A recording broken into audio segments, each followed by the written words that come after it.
This is intended for over 18s. Please gamble responsibly, and when the fun stops, stop. Can I ask, where did bees in space come from? Do we remember? I don't know. Someone said...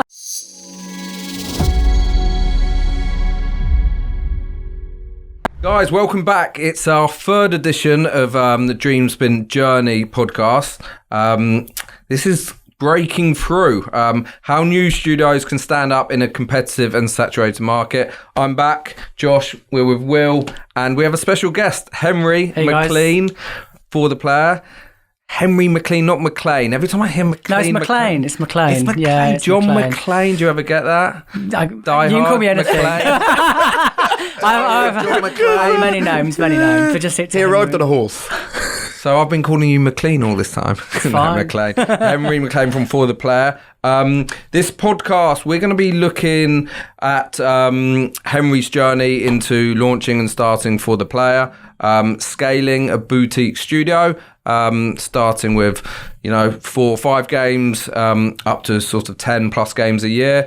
We're going to be talking about quality over quantity, distribution of games, finding the right partners, building relationships, and then sort of plans for the future and a few more general questions about the industry and streaming. So hopefully you guys will find it interesting. This episode is brought to you in association with SBC Media and Affiliate Leaders. Hopefully you've seen the podcast on their social channels along with our own channels. And hopefully it's going to be a journey or episode you don't want to miss. Welcome back. We've got myself, even though this is an intro, Josh, Will, and Henry. Hey guys. Will's in a shirt. I came dressed for the occasion. Like someone didn't get the memo. I'm in like a half shirt and t-shirt. Basically, bit of branding going on. Yeah, he's branded. You're very cash, and like you sent me the wrong invite or something. I was told it was like I more or less. I almost put a tuxedo on here. You should have. I should That would have been good. Look good. You should have. So we've got Henry For the Player, co-founder. Thank you. Hey guys. Welcome.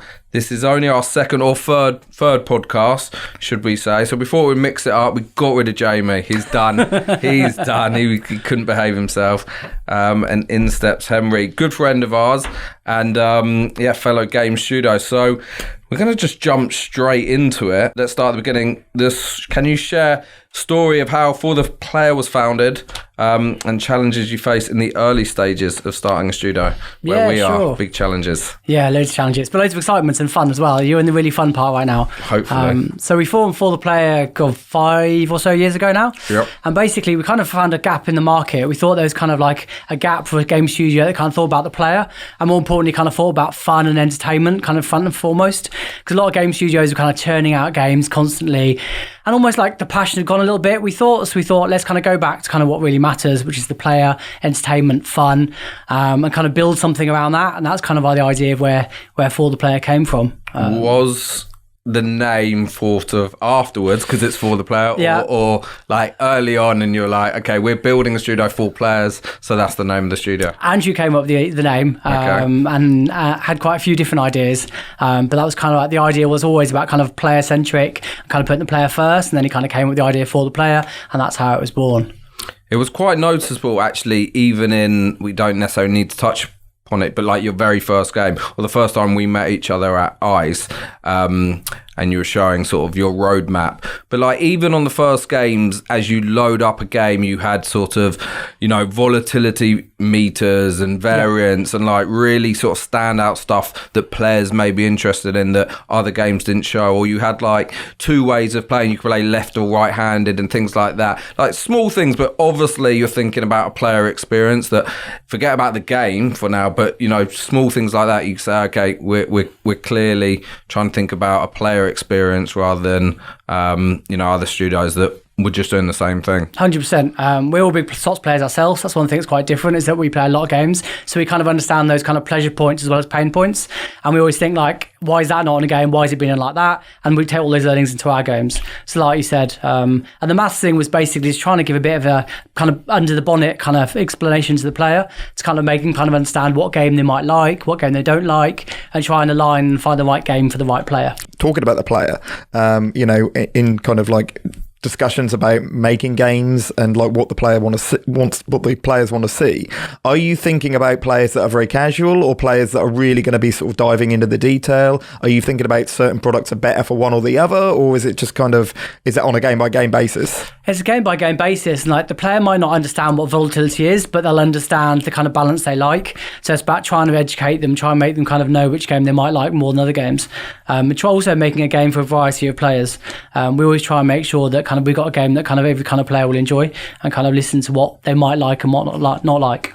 Yeah, I mean, that's a huge challenge in itself, because there is, I guess, so many different segments of players in terms of, you know, whether it's volatility or even the theme of a game they might like. The theme's the age-old challenge, like trying to create something that everyone enjoys and isn't too divisive, because you've got to try and do something that everyone says, well, that's quite nice, well, that's good, not, oh, I don't like that, or I like that. Like, you can't make a Marmite slot, for example, because so many people say, I hate Marmite, and some people say, I love Marmite. You've got to kind of find a theme that's kind of... Is that why we see so many themes reused? You know, I just like, do you know what I mean? Like, okay, you got to do, I mean, like the classic one, I mean, you've done a great job of it, but like the fish theme, you got to, everyone's like, can we have a fish game, please? And like, there's loads of fish games. People love fishing games. Like, it's hilarious, but people still really love fishing games. We've actually just released another one, and it's still really popular today as it was when we first released our first 4 Fantastic Fish. Amazing. This is 4 Fantastic Fish Giga Blocks, which we've had a little teaser on. Yeah. So do you think that do you think the part of the success of that, well, let's hope it's going to be very successful for you, is going to be based upon it being fish or based upon it being Giga Blocks? Because you've done Giga Blocks before as well. I think part of it's familiarity for players. Like, we spoke to one customer of ours and they did a player survey, and the player survey said they like familiar things that aren't too alien to them. So players know fishing games, they like fishing games, so they'll be drawn into that. Then behind the scenes, you've obviously got the great math and and then the Giga Blocks as well. So hopefully it's like the perfect marriage of everything. It's funny, on themes, obviously, we do know the importance of them, or we can see them as players.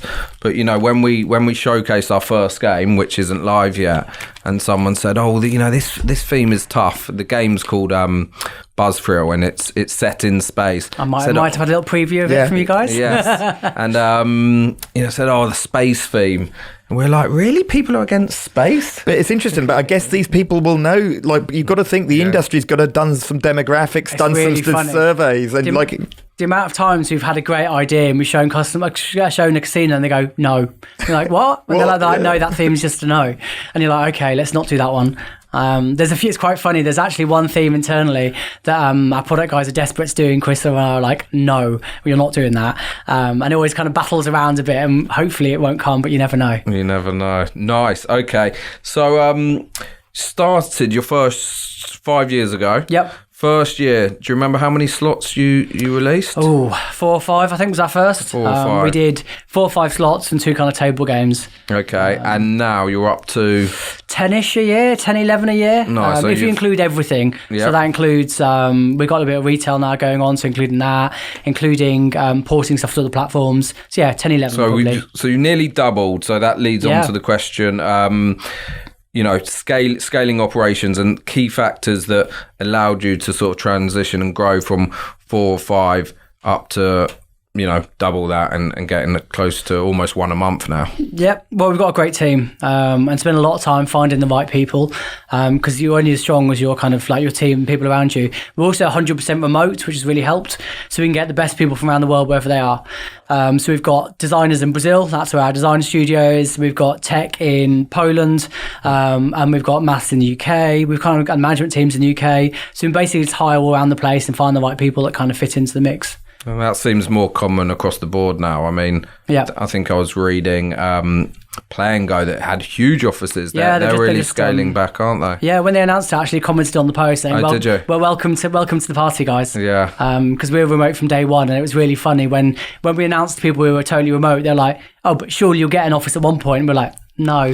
And then post-COVID, everyone was like, oh, maybe you guys were right. Also, depending on who you're speaking to or how you want to sell it, sometimes it can sound really sexy, because we're a new studio. We're in UK, Ireland, Scotland, Spain. We're everywhere. Yeah. Everywhere there's sunshine, there's dream spin. As you grew them, what were the most significant lessons or insights that you gained about managing or growing a studio? Good question. Probably balancing creativity and the business goals. There's always like kind of a battle internally, not battle, but like there's always, you want to do these kind of really crazy out there things. Then likewise, you got to think about what will actually massively work. And it's kind of like trying to marry the two and find the perfect mix. Internally, we've got like an innovation barometer kind of thing. And we have ideas and we say, well, how far out there is this one? Or how more classic is this one, as we call it? So you're sort of scaling them in terms of like a level of points. Is this? Yeah, so we try and make sure we've got a roadmap that's kind of a mixture of classic and innovative. And even if it's a classic game, like we've got 7 Gold Fruits coming up, no, just released, sorry. And 7 Gold Fruits is kind of like a classic fruits game, but with a for the player twist. So there's always something different and our kind of personality in, even if it's classic. Do you think that kind of blends into them? Because obviously, for the player, you're thinking about the end customer, but there is kind of an elephant in the room, the customer in the middle, which is the casino operator that has to take the product, that has to come on board with the product, that 100%. Has to go, yeah, this is going to work. Obviously now you're a little bit deeper in and like you've built that trust with the operators. But is that difficult at the start? You think if you'd have tried to pitch one of these really crazy out there ideas at the start, people just wouldn't have taken you seriously? Well, we don't have any crazy ideas. You mean very innovative ideas? Innovative ideas, yeah. That's no, seriously. But going back to 9K Yeti, it was our first game. We spent a lot of time trying to make something that would be kind of like have a long life and trying to kind of explain a bit of who we are, but wasn't too far out there. And that worked really well because 9K Yeti is still massively up there for us. But yeah, definitely. I think if our first game was maybe like something slightly more innovative, it might not have kind of gone down as well. It's big risk as well. Yeah. And you know, the risk reward. I think it's one of the challenges that we may face or we speak about, because as streamers, and we've got a community and viewers, and we talk about or we play these games that they like, and some of them may be, more outlandish or, more I wouldn't say unique, or whether it's volatility or what have you. And I think there's an expectation that we're going to come up with something that maybe is really crazy or has these huge wins. But, there's huge risk in trying something that's so different that players just don't understand or don't take to, and it can fall off a cliff quickly. Yeah. And obviously, all that investment can easily go out the window quickly. So we're sort of juggling between, I won't call it like safe and vanilla, but classic, that balance between classic. Yeah, I think it's really dangerous to move too far outside. I mean, because players have expectations, and even the players sometimes a lot of the time, without wanting to be, you should never criticize the end customer because they're the people that are going to make these things succeed. But I think a lot of the time, maybe they have. I think we're all guilty of this sometimes. We think that we want something, but actually, if we were given that, what we actually think we want, it'd be like, oh no, I don't like that because it's too different. Like, I wish I had a game that just bonused all the time. I wish I had a game that had a guarantee. I mean, one of the things we hear all the time from our viewers, and I've almost stopped pushing back on it, but people being like, no, I don't think the games should be able to do a 0x bonus. It has to be able to do, it should give minimum this. And I'm like, okay, well, yeah, but think it through. If it does that, then that means that you're also going to lose some of those big bonuses as well, potentially, or you're going to lose some of the big wins in the game. I mean, what do you want? Do you want just like a really boring game, which just gives you it's just very, very soft and you never get any big wins on? Oh no, we don't want that either. That's challenging as well. Yeah. Yeah. If we listen to our audience the whole time, I mean, you wouldn't be able to build a game. Well, it would be a contradiction, wouldn't it? I was going to say it'd run at 500% RTP, it'd bonus every 10 spins, and it'd pay the max win. Yep. So. But maybe one of the things that, Henry, because I mean, whilst obviously our viewers have an expectation of a game, I'm guessing also you'll know a lot more about this than us. The operators will have an expectation as 100%, well, and that changes. That changes all the time. So even in the 5 years we've been going, the goalposts are constantly moving, and you think you're kind of okay, this is how it is. Okay, that's all changed. Mainly due to regulation, due to taxation, due to what their players want. So you're constantly always adapting to their needs and also trying to adapt your products and your roadmap to fit with them what they want. Yeah, and that's tough because, it's obviously every studio has different time frames for building a game. But, all of a sudden, if that changes quite quickly and, a game may be 9 months, a year, 6 months, you're mid-game, you've got to just roll with what you're doing and then, think about it on the next game. But you've already planned out the next 3 or 4 games, so you might not necessarily then see those changes until, a year later or a few games later. Yep. It's not something you can just quickly mid-game turn on and off, or easily anyway? Well, we're lucky because we are very small compared to most game providers. We're quite agile, so we can adjust things and do things quickly compared to a lot of others. So from that point of view, it's quite good being really small. Yeah. Talking about sort of the balancing then, we've got quality versus quantity. Yep. Because, it's quite a big, well, it's not a big topic, but you've got some studios that are releasing a game a week, and clearly it's volume based. And if a game is not successful, maybe not a huge issue for them because they've got their successors that are still getting played every day, and then they've got a new game come out. So for you guys, how do you prioritize maintaining that game quality whilst you're, increasing the production? Sure. So with us, it's quite a kind of interesting topic. So we always see ourselves as a kind of boutique, if you will. We're not kind of like a supermarket games provider. So each game's got a purpose. And the way we do it is that every time we make a game, we kind of think of why are we making this? Like, step back. What is the point? Like, what are we trying to achieve in this game? Why are we making it? Not just we need to make a game for January. The sake of it. Let's make a game with a purpose, with a reason to try and achieve these goals. So, for example, in 3 Lucky Witches and 3 Lucky Leprechauns, it was let's make a game that triggers the bonus feature really frequently, so the player can have really frequent bonus, and they also can see the ladder or see the wheel and see the prizes, so see it's attainable, and actually make it happen. So that was the aim for that game, and every game's got one of these underpinning kind of aims that we always try and focus on, which kind of stops us kind of like churning out the games and kind of really focusing on the quality. Yeah, for sure. I'm just remembering back to when I think the first time I loaded up 3 Lucky Leprechauns. Is it even 1 year since that came out? Because St. Patrick's Day in a couple of months, 3 months time, or 2 or 3 months. So like it's and you've already done the sequel. Three Lucky Witches. That came out pretty quick afterwards. But I remember the first session I had on it, literally.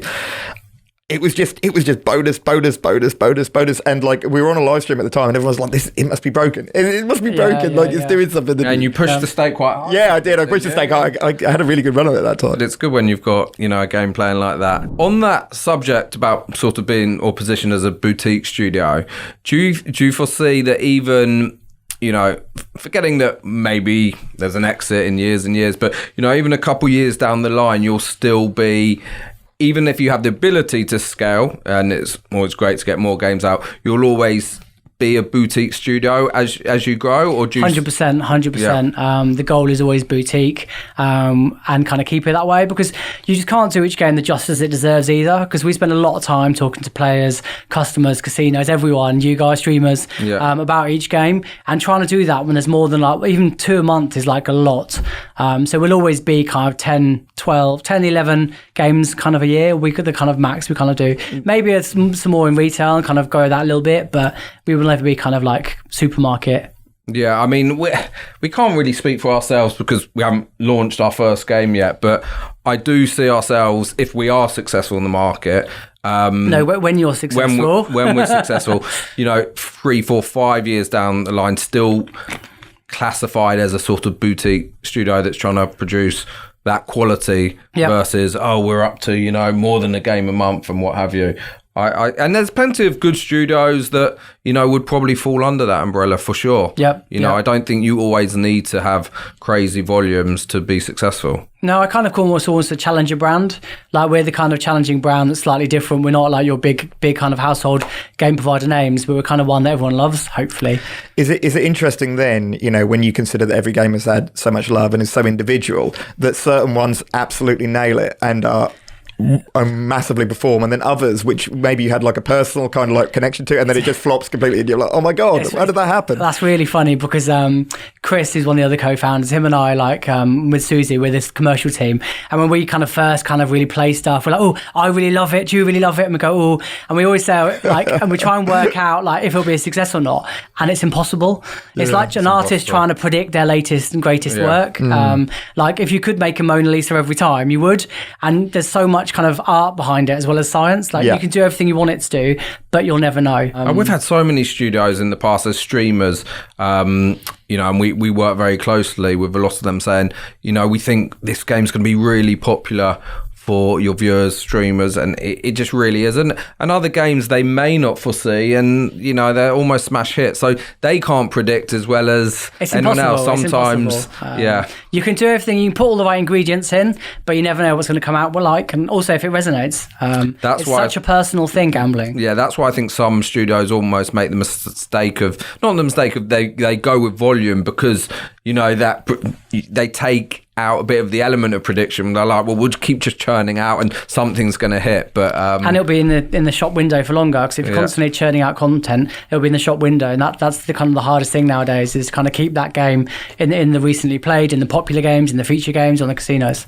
Which takes us perfectly to our next subject then, shop windows, distribution. Because all well and good building a brilliant game. You could, in theory, have the best game in the market, but you don't have the right partners or distribution, it's not going to be a success. 100%, yeah. So, I think, especially for our viewers and our community, they might not understand that part of it as much. It's a crucial part of, obviously, the game studio. A game studio. So how do you approach distribution of your games, and what strategies do you find the most effective? And obviously you can talk us through some of the sort of partners you have. Yeah, sure. So we're slightly different. We've actually got 3 different partners. We've got Idrisil, Relax and Gaming Realms, and each platform's kind of got different games on. Most game providers have the view that they have partners and that every game goes on every partner, but we wanted to kind of split our roadmap up. So you've got some games on Relax, some games on Idrisil, and some games on Gaming Realms. The reason we did that is to mitigate the risk for a startup, because you never know what the casino is going to fall out with at the moment, who's the flavour of the month, all that kind of stuff. Yep. So we thought, kind of spread the risk by doing 3. They've also got different reach in different markets and different places. So we've recently done Gaming Realms. That's for US, because they've got amazing distribution because they're Slingo product, which is really unique. So we did that for the US because Relax and Idrisil aren't in the US.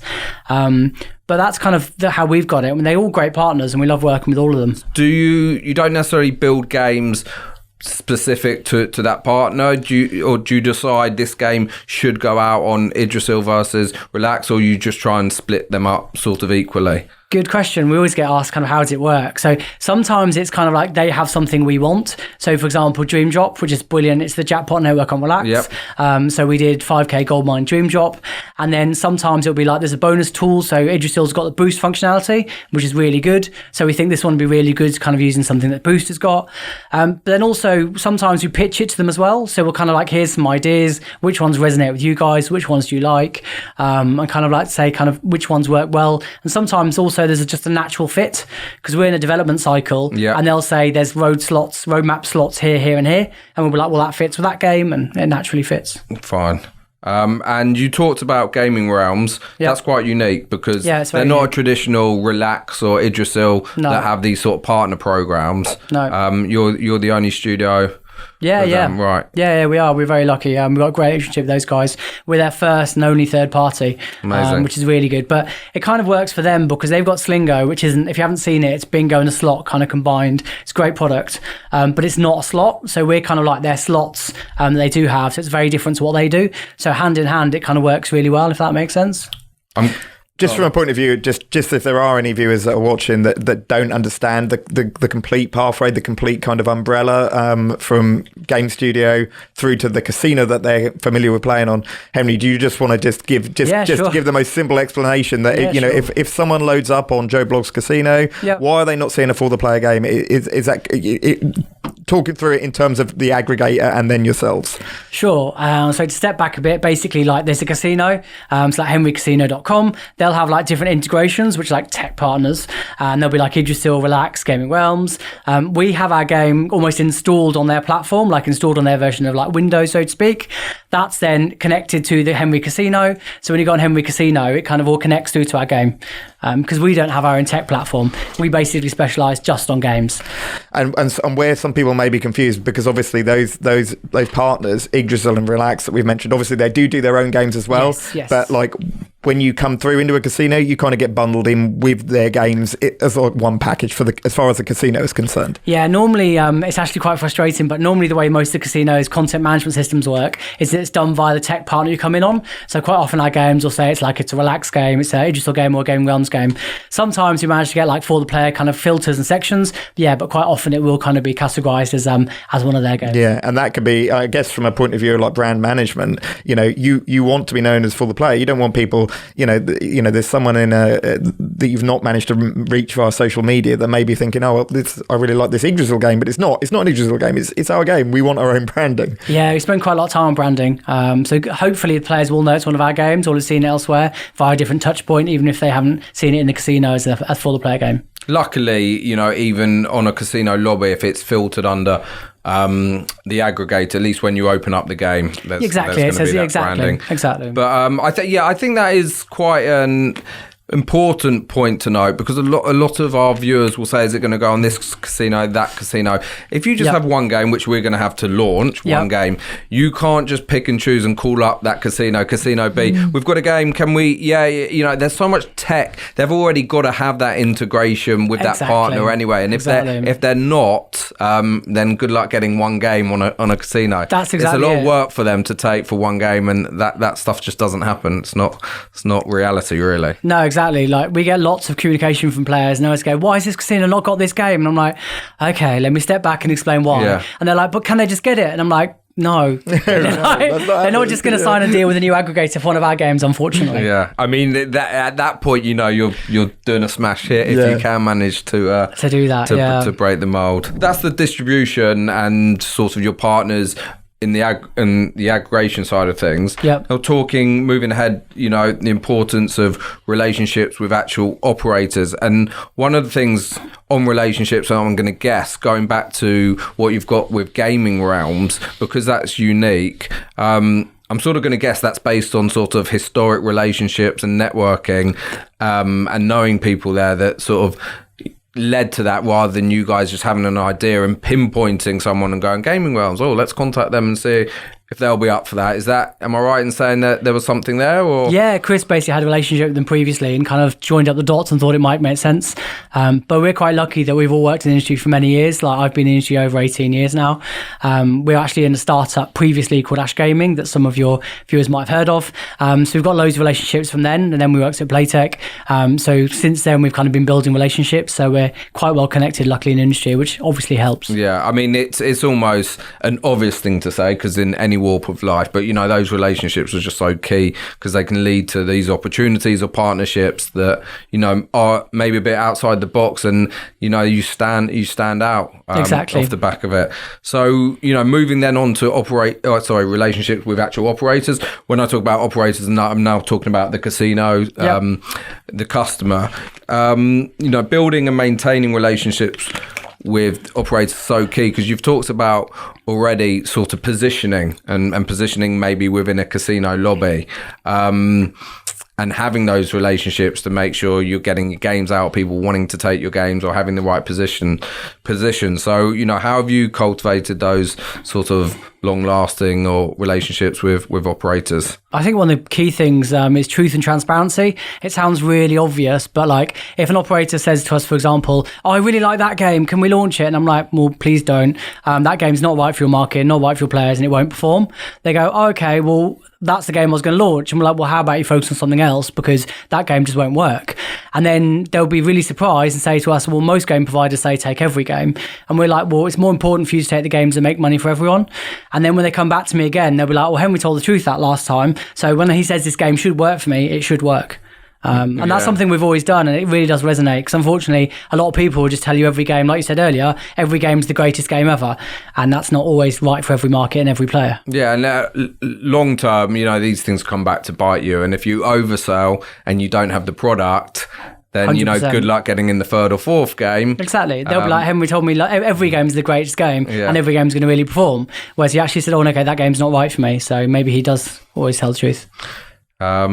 I guess that sort of answers one of the second questions. You might have some other advice, but what advice you can offer to sort of startups like ourselves, looking to foster those relationships with casino operators, and one of them, like you said, transparency and truth. And I think that's something we'll be looking to do. What else? Finding the right operators. There's so many out there. Any other advice in terms of sort of targeting and building these relationships? Understand what they want. Like, there's no point going to them and saying like, I've got this, and they'll be like, well, that's nothing to do with us. Like, why on earth we want that? So understand their players, understand their customers, their players, and what the market wants, and make sure you've got some kind of that fits their need. But you guys are brilliant for that because you know what players want. You have that kind of bit filled. So you've almost kind of got the backstory and got the kind of things that will really help as well. And I guess listening to them, because I mean, obviously they've got access to their demographics. I mean, it sounds very like kind of business 101. But you've got to listen to your customers, listen to your end customers, listen to your the customer in the middle. Because they'll know, they'll be like, okay, look, our the popular games that we already have on our platform are this, and this. If you have a selection of games, and you'd be like, okay, well, if those are working, like this is the best selection of what we've got that fits in with that, because there's some similar mechanics. And I think you can't underestimate, like you said, 18 years experience in the industry.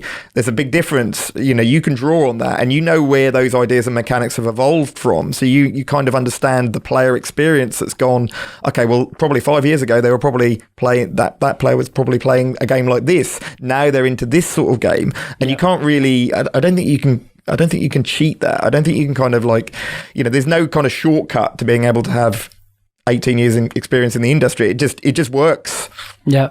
What you said about listening is really key as well. In a lot of our meetings, we spend a lot of time listening to what the customer's saying, not just talking and pitching. Like we always have a set list of questions at the beginning of each kind of pitch, show them each game to kind of find out how they're doing, how their business is going, what games are working really well for them, and a few other kind of key things, and what ideas they have. And that always goes back into the mix as well. It was actually one of our really close big customers that suggested doing a fishing game. Okay. There were quite a few out in the market. I say quite a few. There was already quite a few out there, and they were like, "Why have you guys not got one?" And we groaned and we're like, "Oh, really? Have we got to go there?" And we're like, "Okay, let's see how we can do a twist on a fishing game." And that's how our Moneyways concept was born, where you win what you see without the collect symbol. Yeah. I mean, that was all from a customer. Yeah, it's interesting because obviously one of the challenges, I'm sure we'll have between the three of us, and including Jamie, is balancing not just what the players want, but also, like you said, the operators. So we're going to have the players that can say, "Oh, we want this," or maybe even like a 50,000 X-Max win, an operator saying, "Not a chance." And then the type of games. So actually, within our roadmap, I imagine our third, fourth, or definitely within our sort of first 5 games, we're going to have a fishing game.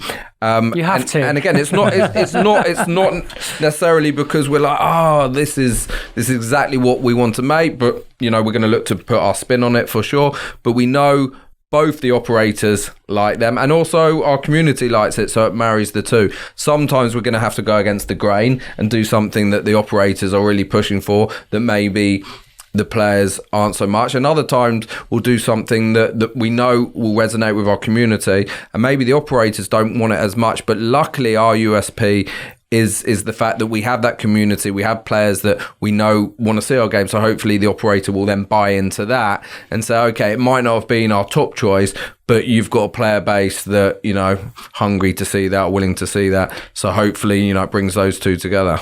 I totally agree. And the good thing is I'm sure that operators will want to go on the journey with you. So one of the things about us is that we kind of wanted to work with operators that are there for the journey, not just for the kind of the things that are definitely going to be a hit. And we're lucky that they do take all the games that are slightly more innovative or slightly different, because they think, oh, that's really cool, they're trying this. And it sometimes works, sometimes it doesn't. And I'm sure you'll find the same, that when you say, we've got this crazy idea, it came from this, and they'll be like, okay, we believe in you and we'll do it. Yeah, we're exactly. We're hoping that they'll think, actually, they are close to the player. Exactly. So actually, if that's something they want to try, or this is a game they've pitched, and it could be the next Megaways, no one knows. Like, you've got to try these things, and if you don't innovate, it will, the industry will stand still. Yeah, and I think as we grow, that room for innovation and taking more risks will come in. So we do have some I don't want to say unique or interesting concepts, but a bit more outlandish. But, it's all about bringing them in, I think, at the right time. I can't wait to see some of your ideas. I bet there's. I'm sure Will's got some amazing ideas. I was like, we have to dilute them, don't we? Some ideas a bit all over the place. Yeah, it's great. We've touched upon this a little bit, but, the role player feedback talks in shaping games and products created for the player, given your names for the player. Yeah. It's sometimes difficult to speak directly to players, but, that bridge with streaming and working with, the likes of ourselves, the streamers and others, that connection to have that, middle ground between players and streamers. How did you identify that early? Did you come across streaming before you started the studio? Was it always maybe a marketing tool you were going to look to use? So yeah, before we formed For the Player, I was always kind of like aware of the value it would add. As soon as we launched For the Player, actually, personally, I think I remember going in your chat room and going like, we're a game studio, really early on, and building relationships. Rather than just saying we want to work with you, kind of really deeply, kind of getting involved with you guys, with everyone else, trying to build the relationships and foster those kind of relationships, just talk about the games and kind of show you what's coming.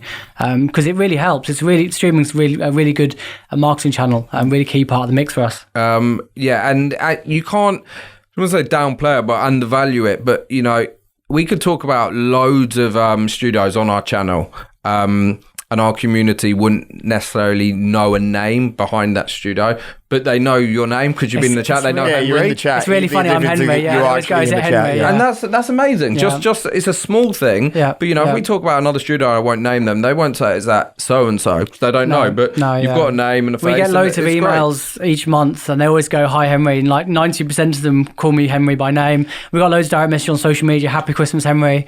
And we've kind of like, I'm not part of the brand, but I want to be a face of the brand because at the end of the day, these people are taking it's trust. Yeah, it's committal to the product as well. Do you know what I mean? You commit into it. As soon as you put your name and your face against it, I mean, like, imagine if you were the product owner behind a particularly bad product, a large faceless studio, you know, you can still walk away from that with your career intact, go over and start again, you know? Yeah. I mean, you know, you're showing committal here. It's like, I'm making these games, these are good games, and I'm going to put my hand up. And like, if you want to send me an email, then send me an email. Tell me what you think about it. Oh, they do. They love it. We get increasingly more and more all the time now.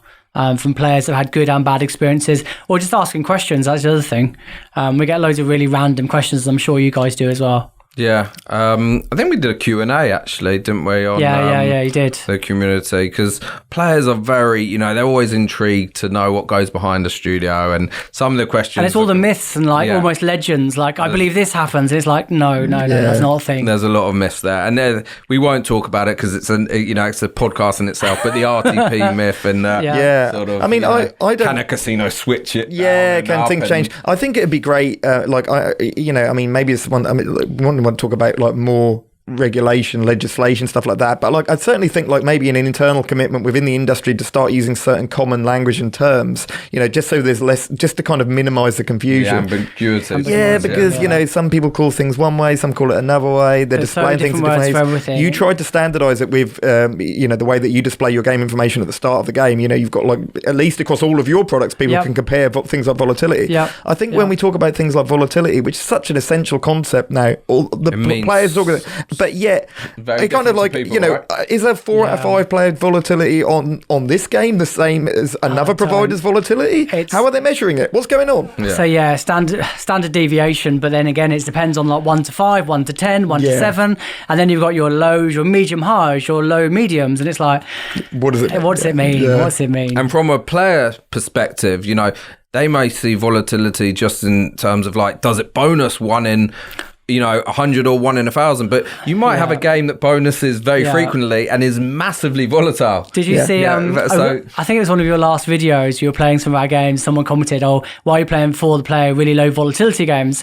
And I thought, okay, I'm going to go there. And I replied and said, like, actually, our games are high volatility, blah blah. And kind of explained.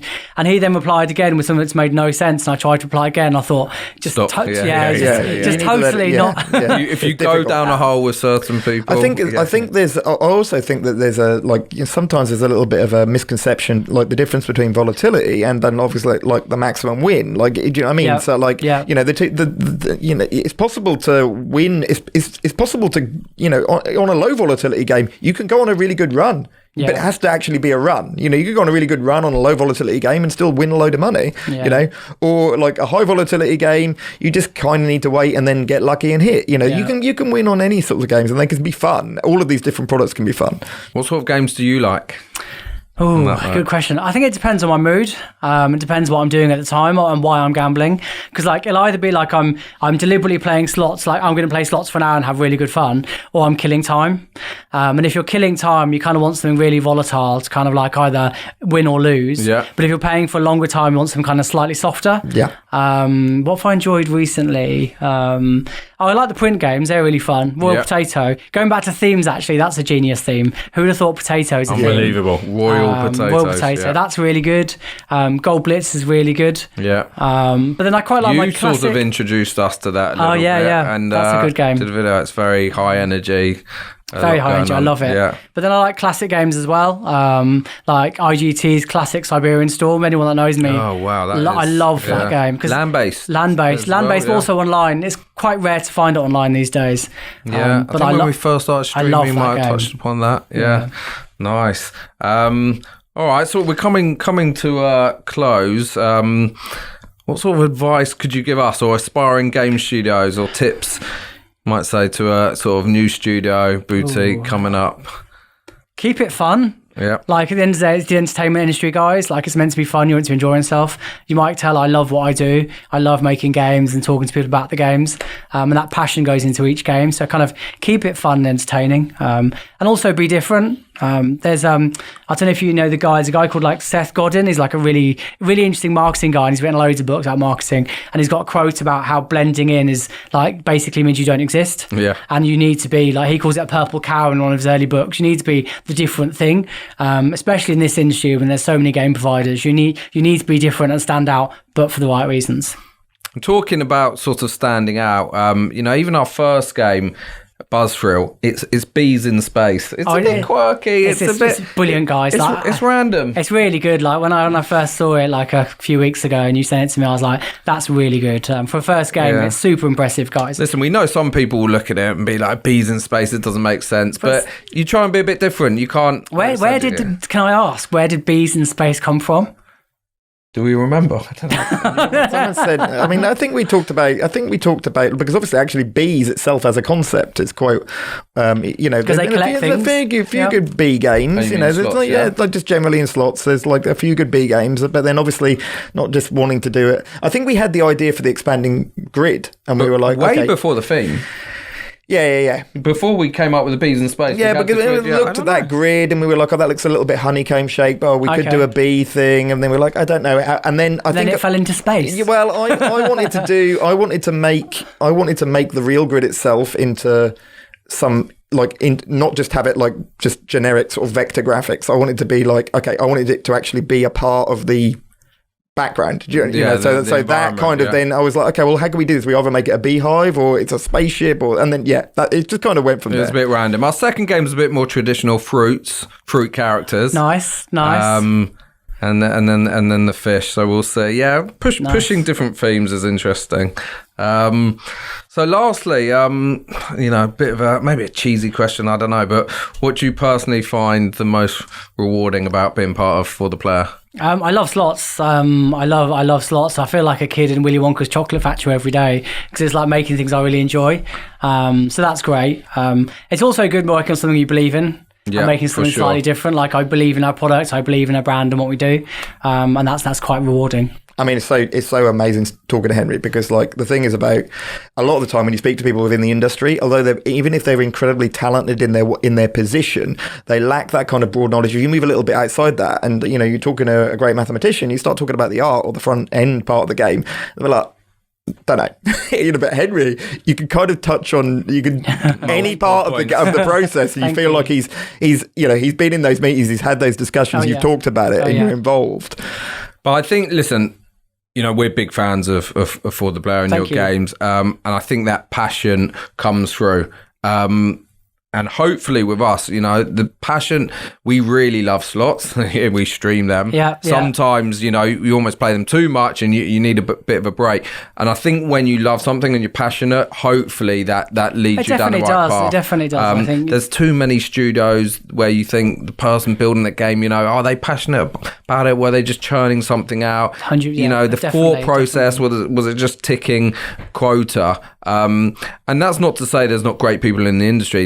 There's plenty, but there's also a chunk of a bit stale and repetitive. And is that passion there? And hopefully with us as sort of players behind it, we go into work, most days we're really excited. We can have frustrating days, but we love what we do. Do you remember the first thing you said to me when I met you for lunch just now? You said I was excited to come back after Christmas and get my teeth stuck into everything. And I was just like, well, I was the same. So that's the key to it, really. That does say There was nothing about getting out of the house and away from the kids. It was all about work. Yeah. Amazing. Yeah, I mean, I'm really proud of like that first game we've done. I'm really proud It's of it. really I think good. it's going to be good. I can't wait to So play it happy with it. for real money. Personally, massively involved in it, and like, you know, I'm really, I'm super proud. So like, not long if nothing else, you know. Not long now. Cheers, Henry. That was Cheers, great. it's been really good. enjoyed It's that. really good. Thanks for joining us. It's nice to mix it up a bit. Sometimes it's going to be us just rabbiting on about the year we've had, but bringing someone else in, different eyeballs, different ideas. It's great for the listeners and viewers to see something different. Good luck with all the games coming this year. Thank you, and best of luck with your launch, guys. I look forward to playing it. Cheers, Henry.